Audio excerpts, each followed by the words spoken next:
What was Eddie's last name? What was Eddie's last name? I don't think he had one. Yeah. See, what the podcasters all and the entire audience probably knows more about Ernest than I can remember. So, no, I don't believe he had a last name. Okay. No. Okay. And then returning, of course, this year again is Mr. Eddie Schumacher. His last name was Schumacher. Schumacher. And you, of course, played Counselor Stennis. Counselor Stennis, to my knowledge, didn't have a first name. I'm just going to call him Dennis. Ross Stennis. He did have a first name. Oh, he it's in the did? script and it's in the movie. Ross Stennis. Okay. Okay. Counselor Stennis the Menace. Yeah. I just remembered Eddie's last name, Van Halen. Van Halen. Oh, that makes sense. That's erroneous.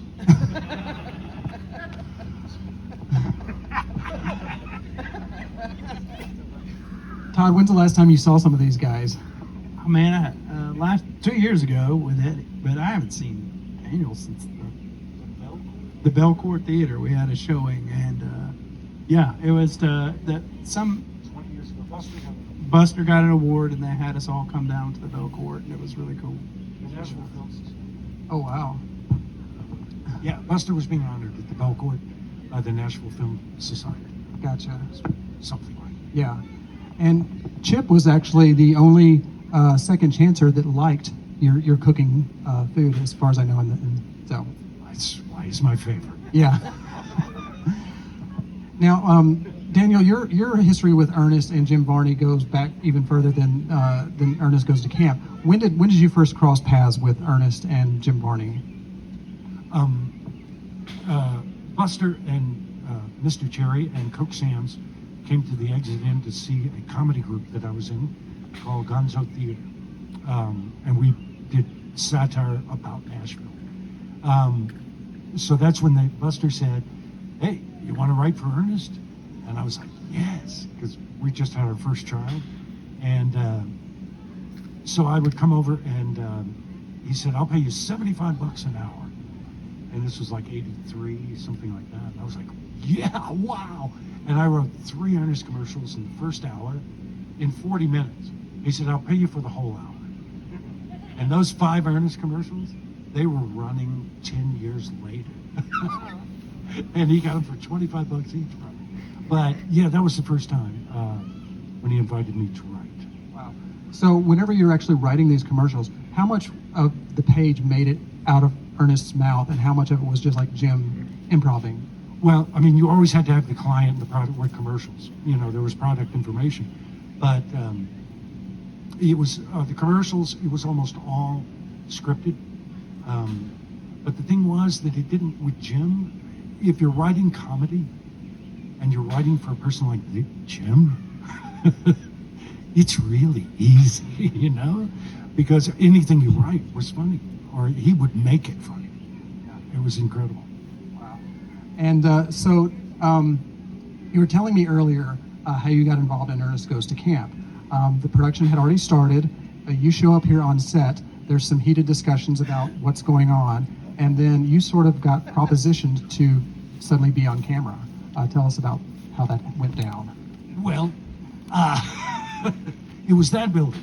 Buster called it about, I got out here at 11 at night. And that building was almost filled. And there was a circle of about 30 people in the middle of it. And it was Disney executives and Buster's agent, Marty Ehrlichman, who represents Barbra Streisand also. And when I walked in at 11 o'clock at night, and I wasn't sure why I was there, there was a screaming argument going on. "No, you cannot catapult live turtles." And it was a Disney executive. And they were just going off, back and forth with Buster about what he couldn't do. And they had, I found out later, they said, "Bill Burge, we cannot understand him. Okay, he talked real fast and come. But Gaylord needs somebody to play off of who can talk." So, and Buster said, "All right, what about this guy?" And Disney said, "Talk." And I said, "Hey, how's it going?" And they said, "Yeah, he'll do." And Buster said, "Yeah, you need to be here at 6 in the morning." And I was doing the drive time radio in Nashville. So I had to call in and say, I can't be in today. I'm in a Disney movie. And they were like, oh, cool. Oh, we could, yeah, great. So I came out here and I walked into an RV and Jim and Gaylord were sitting there and I was going, guys, what do I do? What do I do? What's this guy's voice like? And Gaylord and Barney were just sitting there and they were going like, what about Thurston Howell III from Gilligan's Island? I was like, okay, I can do that. And they were just messing with me the whole time. But it was an amazing experience and so much fun. Wow, I hadn't thought about that before, but I do hear it now. It's Thurston Howell's. Yeah, it was like a big fat rabbit. You know? That was that jaw thing. Love it. Yeah. You know what? I think I need a little visual to capture Eddie. Hang on. Because I know only part of the performance is vocal, but Yeah, yeah. and then the blue apron. But see now, yeah. Okay, your glasses are going. This is live. Okay. There we go. I give you Eddie the cook. Return.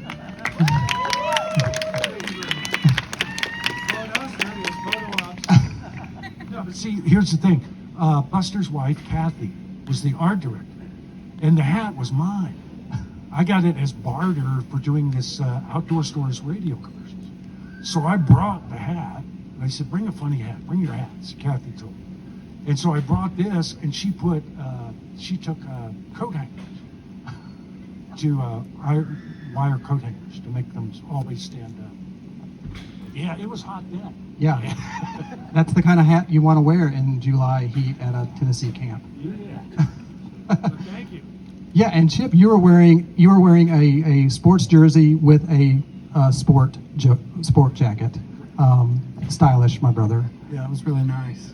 Well, the reason I was wearing that was because when Buster's, I was over at their house one day and we made a pro wrestling movie, and I was the announcer, and so he just thought I was funny. He was like, "Well, that kid's funny. Put him in the film." And so that's how I got an Ernest Goes to Camp. And so they were like, "Well, the jacket worked at a wrestling movie. I'm sure it works in 90-degree weather in Dixon, Tennessee." Of course, any teenager would wear a sports jacket. So that's why I wore the jacket. Ridiculous. Eddie, did you have any input into your wardrobe or character development?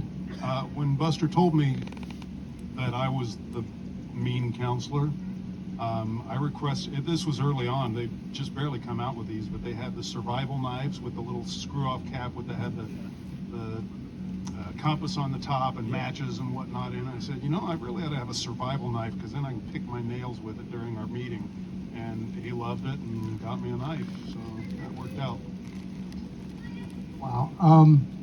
When I was recently rewatching Ernest Goes to Camp, and it's funny that you have these, what are essentially cartoon characters in the real world. You've got, of course, the Ernest character, but then also Jake and Eddie are sort of cartoon. And I feel like they were sort of cut from the same cloth because they're both like these mad scientist engineers. You got Ernest making his little contraption to barbecue outside that he can control with his foot, and then you guys are in the kitchen making the liver loaf lunch arranger. How did that? Can you explain the science behind that? No, I can't. Einstein, take it, Einstein. No, but it was Buster always liked to use practical effects. The Chiodo brothers, I don't think worked on camp. No, they did Scared Stupid, but so everything. I mean, pizza launchers, whatever it was, parachuting turtles. You had to really make them, and they had to really work. The Liver Loaf Lunch Arranger, however, did not. It kind of failed. It wouldn't shoot far enough, so it was about 10 members of the crew just throwing it constantly, and they would not stop. He yelled cut 3 times before they would stop throwing food, and they kept their camera running. So, yeah, but it was fun. Oh, I'll bet. And then you actually tied a couple bicycles to it and took it out on the road to try and defeat the evil miners. Tell me about working with the Gaylord Sartain. Like, I mean, you're between two really great physical comedians there, and you were given the monumental task of kind of standing between them and coming up with your own shtick. It was probably my proudest moment was getting to put my finger in Jim Varney's mouth. Open wide, and the line, because my mother always used it on me, open wide, time for the plane to go in the hangar. So that was really fun. I'm sorry, what was the question? I just, there was no science, basically. Well, you mentioned that he did use a lot of practical effects and in the movie. It was genius and also effective, and I'm sure cost saving.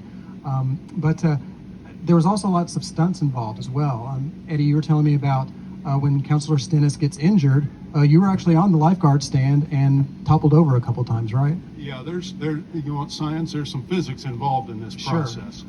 You've got a low-backed chair sitting mid-lumbar. That's vertebrae number 3. And it's falling toward the water, and it doesn't go smoothly into the water like your Olympic diver. It hits the water and stops.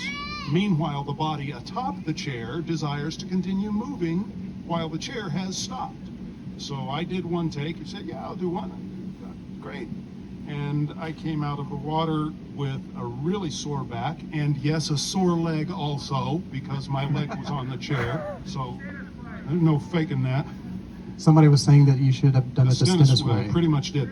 Anyway, I did that take, and it hurt, and so they needed to do some more shots, thanks to the ingenious Mr. Osgood, who noticed the precarious position of the chair, my good friend.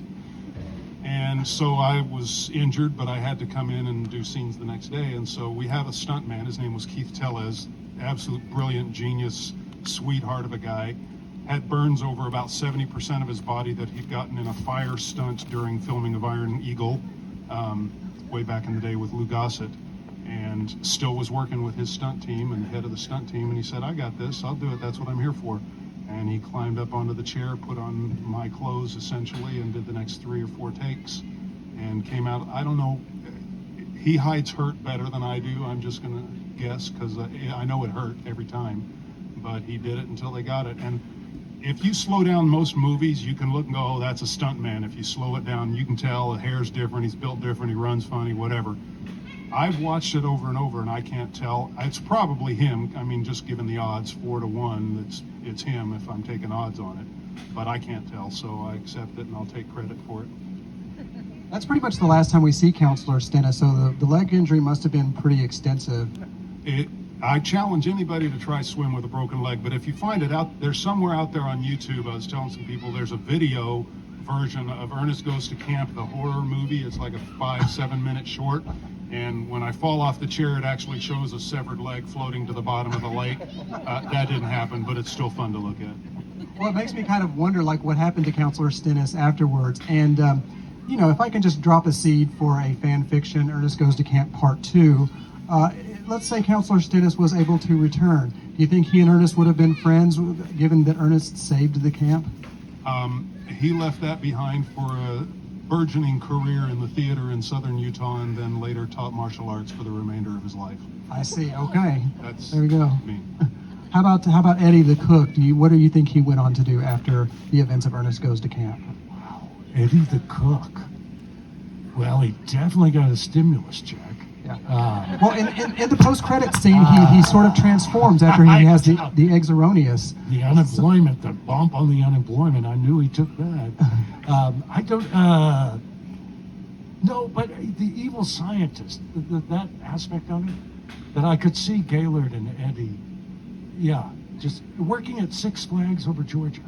Actually, yeah, that would be them. Maybe they'd have an Instagram channel of cooking tips or something like that. Yeah, exactly. How about Chip Osgood? What do you think he grew up to do? He'd be in jail. I'm pretty certain. I mean, yeah, that was his whole shtick, was trolling and like everything I did in the movie was about me pulling something over on somebody else. Yeah, swindling people out of their money, dumping people into the lake. shooting toilets at people. Yeah. So definitely Chip would be probably in jail for tax evasion or a Ponzi scam, Yeah. something like that. And since you bring that up, as memory serves, you swindled Ernest out of quite a few dollars, and let's see, that was almost 35 years ago. So he should have been paid off by now, correct? That's right. I Full think so. boat, ladies and cowboys. That's my favorite line of the whole movie. That's mine. So. Um, boat, ladies and cowboys. I want to open it up to any audience questions. If anybody has any audience questions, go ahead and raise your hand or make your way up here, and we'd like to do that. But there's a documentary that's being made that's being worked on right now for Jim Varney and the whole Ernest, the importance of being earnest. And I don't know if you gentlemen can tell me more about it. Mr. Butler can probably tell us yes. the most about it. David Pagano is the director. He's in New York. He did the podcast for, I think, 4 years. 5. Thank you. Ernest Goes to Podcast. And he and Justin Lloyd, Jim Varney's nephew from Lexington, Justin wrote the book, The Importance of Being Earnest, the Jim Varney story. And he and David are putting together the documentary. And I helped put them in contact with all the cast and crew and got with the Varney family and Jim's ex-wife, widow, and the Cherry family in the last year and a half to get them all in touch with Justin and David. So they have a Kickstarter campaign going on right now. If you go to beingearnestfilm.com, it'll automatically link you to Kickstarter. They are now, I think, at 68% of their goal, and they have 13 more days. So please tell all your friends and even your enemies, please donate to the Importance of Being Earnest documentary at beingearnestfilm.com. Absolutely. The Kickstarter is going to be open until June 25th, I believe. Sorry. I'm sorry. June 25th is when it's open. Yeah. Still. It's open until June 25th. Correct. Yes. Yes. They have a Facebook page also that you can search and share it with your friends as well. So if you get Yeah. in on that. Absolutely. We have Juliet here from Nashville, Tennessee. She has a question for you. What's your question? In the movie, what is the eggs erroneous made of, and what does it taste like? What is the eggs erroneous made of, and what does it taste like? See, Great question. Yeah, they didn't let me watch them make it. But there were two big, boilers, like that. And it seemed to be like chicken casserole, that sort of consistency. There was a lot of pasta, slimy stuff, because they wanted it to stick to me. But there were bits of green lettuce, I think, in there, and some green dye. And I just got a little taste, slime. I've never had slime before, but I'm pretty sure that's what it tasted like. It was not good. Great question. Yeah, lukewarm too. Room temperature slime. Tepid. All right, thanks, Juliet. We've got Chris here, our neighbor from the north. Chris, what is your question? Basically, just what was your favorite recurring character on Hey Vern, It's Ernest, and what was it like filming that show? Because I always see people talk about the movies, but I've never heard any stories as far as filming the TV show. Okay. Well, first of all, it was interesting because, we had a development deal with Disney for movies. So when CBS, DIC Entertainment, came to us and said, hey, we want to do an Ernest show. Well, Disney said, no, you can't. And Buster said, yes, I can. And Disney said, okay, you can, but you can't do a linear story with a beginning, a middle, and an end. Okay. So then Buster came to us and said, okay, you need to write a children's show without a beginning, middle, or end. So that's why we had the scary things, bake off, food, that was the reason for that. Personally, and we were having to fax scripts to Deke in LA, and then the next morning get their feedback. And it was brutal. We were trying to come up with sketches and characters and stuff. And as a joke, I wrote, I'm Ernest Tom. Because when I was little, Reader's Digest had a series, I'm Joe's Heart. And I used to read that sitting on the toilet. And so I did I'm Ernest tongue like I'm Joe's heart in the Reader's Digest. And Ernest would open his mouth and splash. And I really, that was to make Glenn my boss. And I didn't think he was going to fax it to LA. So when I come in the next morning, they're on there, and Robbie London of Deke goes, "Who wrote the tongue?" And I was like, "Oh my God. Oh, that was Daniel." And he's going, "We love the tongue. We got to do the tongue." Well, of course, nobody. I had written it, a 6'4" man in a 7-foot foam rubber tongue suit stands up. Well, that was me, so I got it, and I almost drowned. There were 2 crew members with 40-gallon Rubbermaid trash cans full of whatever Ernest was eating. So on this particular thing, it was refried beans, and it was diluted, slightly diluted, 80 gallons of refried beans. And when I went, "No, no, no," wham, it hit me, and I almost drowned because it filled up all of my orifice on my face and went inside the suit and down inside. And Buster finally yelled, "Cut." He said, "Cut, I think he's dying." And and the tongue is just like, and they stuck straws up my nose real quick so I could breathe. But yeah, that was my favorite. I liked Earl the Barber because it was so easy. The props department did all that. Yeah, it seemed like the further along the Ernest character went, the more outrageous. I mean, he starts at camp, practical effects. Ernest is at a summer camp, very relatable to a tongue personified. I mean, did it ever get to a point where you were like, okay, I think we're reaching the end of the Ernest thing, or were you always thinking there's plenty of stuff to mine here? We always wanted to go more into Ernest's family. Just like, Medea and everyone else has done. But we wanted to meet Edna or Irma, his wife, and that was, and what Disney took us to a total, like Jane Goldenring, who I had to answer to on the scripts. I remember having this, I wanted to introduce a love interest. And in Ernest Goes to Jail, that bank teller, that was, in the original script, was a romance. And Jane Goldenring called me out to LA. I sat down in the office and she says, "What is this?" And I said, he's going to jail. And she said, no, he has a love interest. And I said, yeah, it's time for Ernest to find his true love. And she said, "Daniel, he's smooth down there like a doll." And I was like, "Oh my gosh, you're kidding. What? I gotta tell Jim right away," But that was, no, he is gender neutral.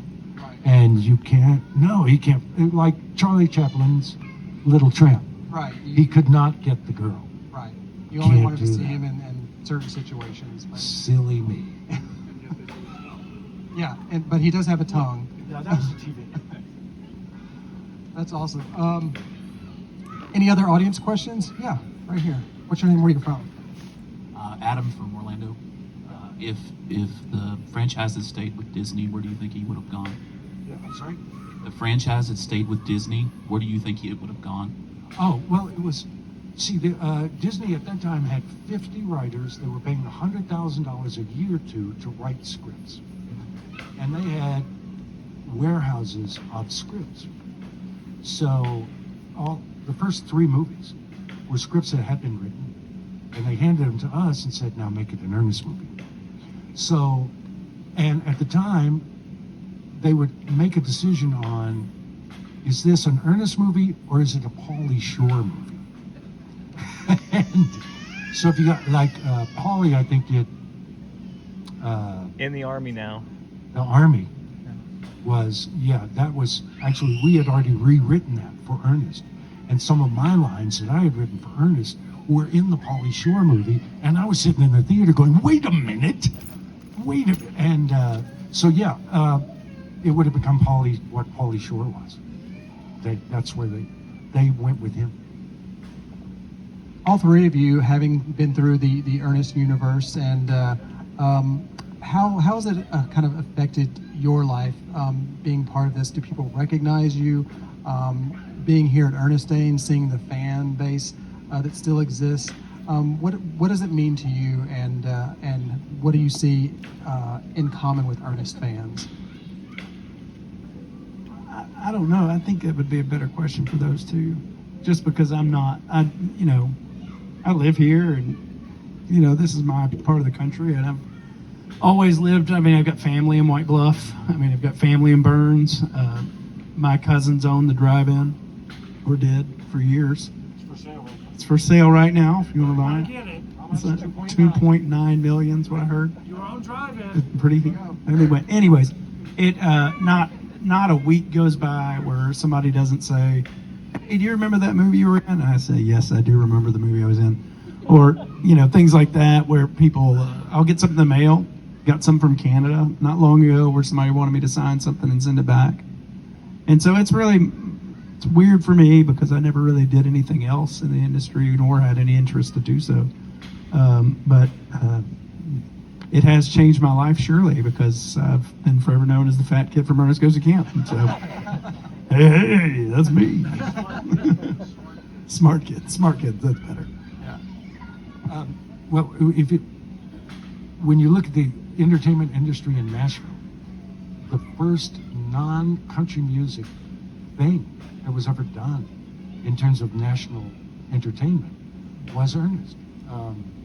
So none of us in Nashville really would have gotten an opportunity to write movies for Disney or do TV shows for CBS without Jim Varney and John Cherry. So I mean, the entire city is grateful, and it was a big deal when Buster moved the movies to Vancouver. And when he left, he said, "You're going to take my place on the Mayor's Film and Video Commission." And so I took all the backlash for moving the movies.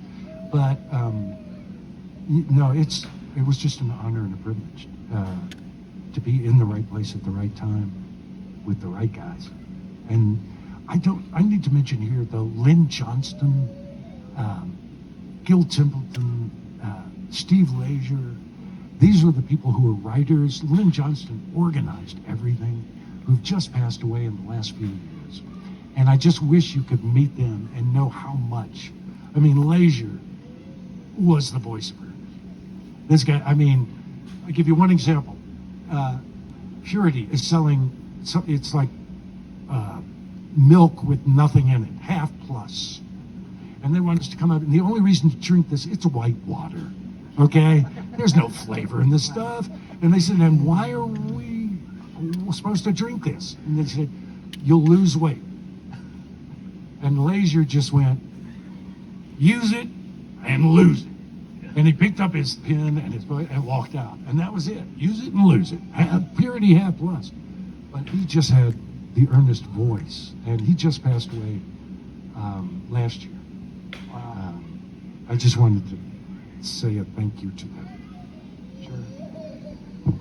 Yeah, if you want to learn more about those guys, in Mr. Cherry's book, in Buster's book, Keeper of the Clown, he talks extensively about the team and all of those guys who really worked to develop what became the Ernest persona, as well as, and the only part that I saw of that was my little space in time. I mean, it really is, when I go across my whole life and things that I've done, it was like this moment in time for a month out of 62 years. But Jim, all of the stuff that these guys laid the groundwork for, and that Buster talks about in the book, and the creation and the development behind, and like he said, you could write a phone book and Jim would make it funny. Yeah, write a word on the page, he's going to make it funny. He'll find a way to do it. And that was his genius. It's just as far as ongoing for me, and I've told several people here this, that every now and then my kids, I have 5 kids and 8 grandkids, and I'll get a text or a phone call or something, and they say, "It just happened again, Dad." And I say, "What?" somebody said it's the Stennis way. And they'll be out. I have a daughter in Texas with her husband flying helicopters. I got a son in Arizona. I got, they're all over the place. And to just randomly hear somebody who doesn't know who they are, never met me, just say it's the Stennis way, and it's become a thing. And that wasn't my line. I didn't create that. These guys wrote and created that stuff, and I got to be inside that little body for a little bit of time, and it became a lasting thing. It's kind of a cool little memory trip down memory lane. I get here early every time I come out. Every year I come out, and I walk back down to the docks, and I walk out to the archery, and I walk around the cabins, and I'm here before any of you guys ever get here, just walking around looking. It's God's creation, and it's beautiful, and I got to be here for a month, and that was cool. Yeah, thank you all for being here today. Yeah, I was thinking about Kathy Cherry. You mentioned her name, and she had that shop out in the Hundred Oaks area, and just their house. Growing up, going to the Cherry's house all the time. I mean, their house was that store. I mean, that house was so bizarre, and I didn't even know the Cherries did the Ernest stuff. I just went over the house one weekend. I was like, well, this is weird. Who are these people? And it was like an Ernest commercial. Hey, y'all, it's Ernest. It was their house just had all that stuff in it, all the crazy stuff. Okay, you got Buster, who's this wild artist, creative, right? Kathy, he went to the Ringling School of Art in Sarasota, Florida. And Glenn, and that's where several of the guys went. And that's where they met in the late 60s. Well, Kathy Corley, who he married, her family was circus. So you got me, a crazy artist, and a circus woman. So yeah, it was an unusual home. You would go over to their house, and you'd go to the pool, and you're like, they have chairs in the shapes of salamanders. And you're like, well, where did those come from? And we did that this week. And pink flamingo dining booth. It was really neat. Kathy Cherry was great. She was like a second mom to me, and just I feel like I spent most of my life over at their house. So, Well, as I announced earlier, part of the proceeds for this weekend goes to the Parkinson's Foundation. You can donate at parkinsons.org, but we really want to support Mr. Cherry in his battle and just help to bring an end to that disease. But gentlemen, thank you for being here. Every year I come here, I feel like I'm in the heart of Jim Varney. I'm in the heart of Ernest, and the fans come and surround, and just it's just a great community to be a part of. So thank you both. Todd Lloyd, Daniel Butler, Eddie Schumacher, ladies and gentlemen.